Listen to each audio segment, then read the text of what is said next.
Oi, gente! Tudo na paz com vocês? Então, hoje eu vou começar uma nova série de vídeos aqui no Crônicas da Moda sobre os ícones de estilo que marcaram cada década do século XX. Em cada vídeo dessa série eu vou trazer a história de 5 mulheres que foram consideradas as mais fashionistas, as mais estilosas, as mais elegantes da sua época. Antes da gente começar, vou te pedir para ajudar o pequeno produtor de conteúdo deixando seu like aqui embaixo nesse vídeo e se inscrevendo no canal, porque aí você sempre fica sabendo quando tem novidade aqui no Crônicas da Moda e isso ajuda muito o canal a crescer e meu conteúdo continuar por aqui. E me segue também no Instagram, @Crônicas da Moda, para ter muita história da moda na sua timeline. Agora pega sua panela de brigadeiro, senta aí, porque hoje eu vou te contar a história de 5 ícones de estilo que marcaram as décadas de 1900 e 1910. E o nosso ícone de estilo número 1 é ninguém menos do que Lady Mary Curzon, também conhecida como Baronesa Curzon de Kelveston. O que é que acontece? Entre o final do século XIX e o início do século XX, os Estados Unidos era um país em plena ascensão, então tinha muita gente fazendo fortuna por lá, com petróleo, comércio, algodão, enfim. E daí surgiu o fenômeno das Dollar Princess, ou princesas do dólar, que nada mais eram do que jovens riquíssimas, milionárias, herdeiras, que passavam longas temporadas na Europa na caça de um marido nobre, de um duque, de um conde, de um barão, para se casarem e enobrecerem ainda mais o seu riquíssimo nome. Porque aquela coisa, minha gente, grana elas têm, faltava só o glamour. E na grande maioria das vezes, esses aristocratas eram donos de terras, claro, porque eram nobres, mas estavam completamente falidos. Então eles também buscavam essas moças, porque era um casamento bem vantajoso. Elas entravam com dinheiro, o cara lá pagava as dívidas, salvava a propriedade que estava na família não sei quantas mil gerações, e ele entrava com título. Então essa moça virava uma duquesa, uma condessa, uma baronesa, Tinha um sobrenome super renomado, ligado às casas nobres mais importantes da Europa e até a realeza. E esse foi o caso da nossa Mary, que era conhecida por ser muito bonita, muito inteligente e super estilosa.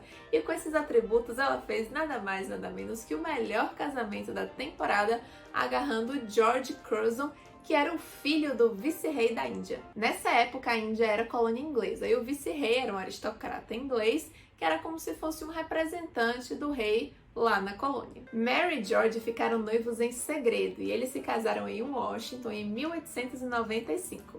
O seu vestido de casamento foi feito pela sua grife preferida, a Maison Worth, que era apenas o auge do auge do auge do luxo daquela época, Afinal, seu fundador é ninguém menos que o pai da alta costura, Charles Worth.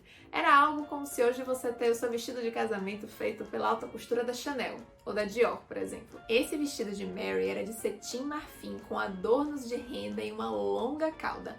Na época, ele foi descrito pela imprensa americana como a própria simplicidade. Mas cá pra nós eu acho bem difícil acreditar que um vestido da maior maison do alto luxo, da alta costura daquela época, tenha sido simplinho. Mary gostava de roupas com muitos detalhes, ela não fazia o tipo básica não. Mas tá certo que isso fazia parte da moda da época. A gente tá aí em plena Belle Époque, Num período onde a silhueta feminina já estava mais enxuta, mas ainda assim a roupa era muito ornamentada. Então os vestidos inteiros eram rendados, inteiros bordados, Especialmente os da Maison Worth, que eram os que ela mais gostava. A imagem mais icônica que a gente tem de Lady Mary Curzon é esse retrato aqui, com o look que ela usou para ir para a coroação do rei Eduardo VII em 1902. Este, minha gente, é o famoso vestido pavão, obviamente criado pela Maison Worth. O vestido foi produzido em Paris, mas foi bordado por artesãos indianos.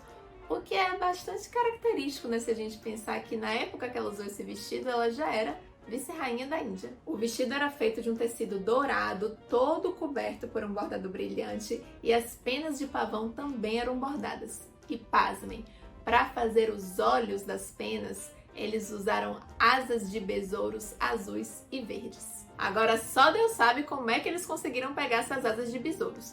Mas o fato, gente, é que isso pode parecer bastante bizarro pra gente hoje, mas na época era muito comum usar peles de animais, penas de pássaros para fazer roupas, acessórios e objetos de decoração. uma coisa que pra gente hoje é completamente impensável. Nosso segundo ícone de estilo é Gabrielle Colette, uma célebre escritora francesa que tem uma história incrível, gente. Ainda muito novinha, ela se casou com o escritor Henri Gauthier Villars e ele se apropriou de vários romances escritos por ela e publicou como se tivessem sido escritos por ele. Ele chegou a trancar ela num quarto por 16 horas para ela ficar escrevendo. Era um relacionamento completamente abusivo. Em 1909, Colette conseguiu o divórcio e travou uma intensa batalha judicial para ter o reconhecimento da autoria dos seus livros. Ela tinha uma relação muito intensa, não só com o mundo da moda, mas com o mundo das artes de uma forma geral. Ela era dançarina e chegou a se apresentar em vários teatros, era colunista de moda em vários jornais da época e a sua personagem mais famosa, Claudine, que é inspirada nela própria, virou um ícone fashion da época. Tinha tudo da Claudine: chapéu Claudine, colar Claudine, sabonete Claudine, perfume Claudine. Gabrielle Colette é a perfeita representação de um estilo que ficou muito marcante nesse período de 1900, que hoje a gente pode chamar do estilo das sufragistas. Como eu já falei aqui, a moda da época ditava roupas bastante ornamentadas, então era tudo com muita renda, com muito bordado, as joias eram pesadas, os chapéus eram enormes, cheios de plumas e alguns chegavam a ter pássaros inteiros em cima. E em paralelo a isso, no movimento sufragista, as mulheres tinham que mostrar que elas também podiam ter um papel ativo na sociedade, que elas podiam votar, que elas podiam trabalhar. Então elas começam a se apropriar do guarda-roupa masculino para digamos assim, se masculinizar, e mostrar que elas podem exercer também esse papel ativo, assim como os homens exerciam. Por isso a gente vai ver muitas imagens de Gabrielle Colette usando gravatas, camisas, bem parecidas com as masculinas, e o tailleur, que era quase a versão feminina do terno, só que em vez de ser com calça, era com a saia reta e preta. Inclusive, Colette foi a primeira mulher a usar calças em público e causou um tremendo alvoroço. Outra coisa que favoreceu para a disseminação desse estilo boyish entre as mulheres foi a popularização da bicicleta como meio de transporte nas cidades, principalmente para as mulheres. As que não eram tão ousadas, costumavam colocar calças por debaixo das saias para pedalar.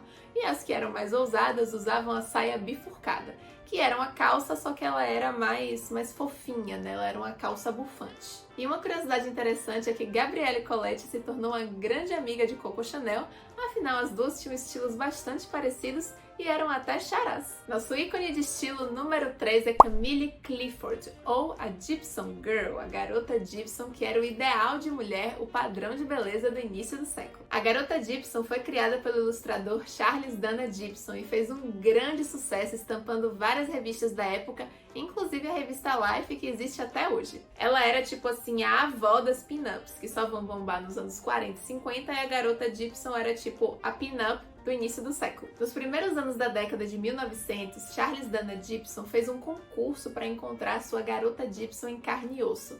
E a vencedora foi Camille Clifford, que era uma atriz e modelo nascida na Bélgica. Com seu penteado alto, corpo curvilíneo e cintura finíssima, ainda mais afinada pelo espartilho, Camille representava a garota Gibson perfeita. E uma das coisas que a gente vê nas fotos dela, como a garota Gibson, que é bem marcante da moda dessa época, é a silhueta em S, com esse espartilho que projetava o peito para frente e o bumbum para trás e afinava a sua cintura ao máximo. Isso aqui era o padrão de beleza da época, a imagem que se tinha de uma mulher elegante.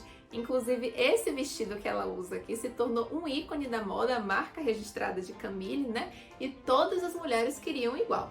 E claro que isso aqui é um vestido, gente, bastante ousado, um decote bem aberto, e seria um vestido para você usar à noite, num baile, por conta do decote, porque de dia os decotes eram bem mais fechados, chegavam a ter até a gola alta, e não dava para você sair de dia com uma cauda desse tamanho, Então isso aqui é um vestido de baile. Nosso quarto ícone de estilo é Consuelo Vanderbilt, ou a Duquesa de Marlborough. A história dela é parecida com a de Mary Cruzon, ela também era uma herdeira americana, uma Dollar Princess, só que um pouco mais rebelde.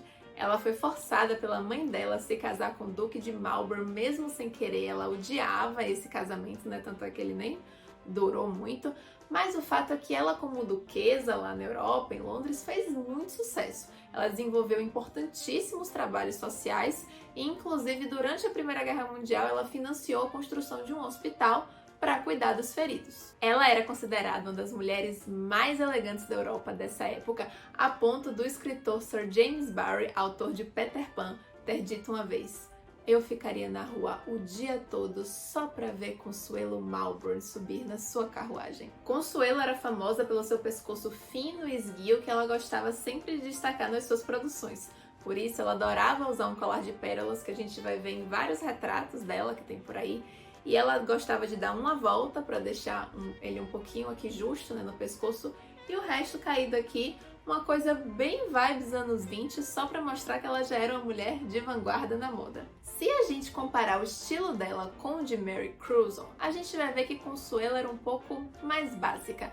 Ainda assim, as roupas dela eram caríssimas, claro, usava joias de preços inestimáveis hoje em dia, mas a sensação que eu tenho quando eu olho para a imagem das duas é que Consuelo gostava mais de tecidos fluidos, ela usava muito tule, então ela não usava uma coisa tão adornada como a Mary Cruzon gostava. E por último, mas não menos importante, o nosso quinto ícone de estilo aqui de hoje é Audrey Munson, a primeira supermodelo americana que poderíamos dizer hoje que seria a bisavó das top models que tanto fizeram sucesso aí nos anos 90 e 2000. Audrey começou a carreira como dançarina na Broadway e lá ela foi descoberta por um fotógrafo e começou a fazer alguns trabalhos como modelo. E rapidinho ela se tornou a musa de vários fotógrafos, pintores, ilustradores, escultores, porque eles viam nela o que eles chamavam de beleza grega.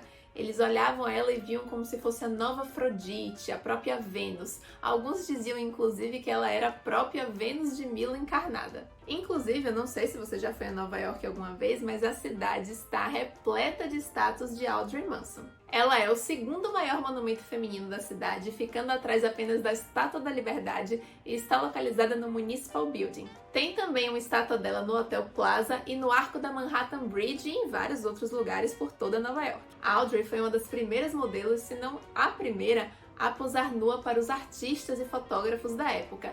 Inclusive, ela fez um filme em 1915 chamado Inspiration, onde ela tem uma cena que aparece nua, que é o primeiro nu não pornográfico do cinema americano. E apesar de toda a sexualização que existia na época, ela lidava com a nudez de uma forma muito natural, né? Ela dizia que se existe alguma imoralidade em ficar nua, então qualquer pessoa que toma banho pode ser presa. Ela era completamente contra a moda da época, se recusava terminantemente a usar espartilho e salto alto e defendia que a roupa das mulheres deveria ser mais prática e a silhueta mais natural. Ou seja, uma diva. Mas infelizmente a história de Audrey Munson não tem um final feliz. Apesar de todo o sucesso que ela fez, de ter inspirado outras mulheres e de ter sido adorada, a saúde mental dela foi se deteriorando cada vez mais. A gota d'água foi quando um dos seus muito admiradores assassinou a própria esposa para poder se casar com Audrey. O homem foi preso e condenado à cadeira elétrica, mas ela ficou tão perturbada com o caso que ela tentou até se matar.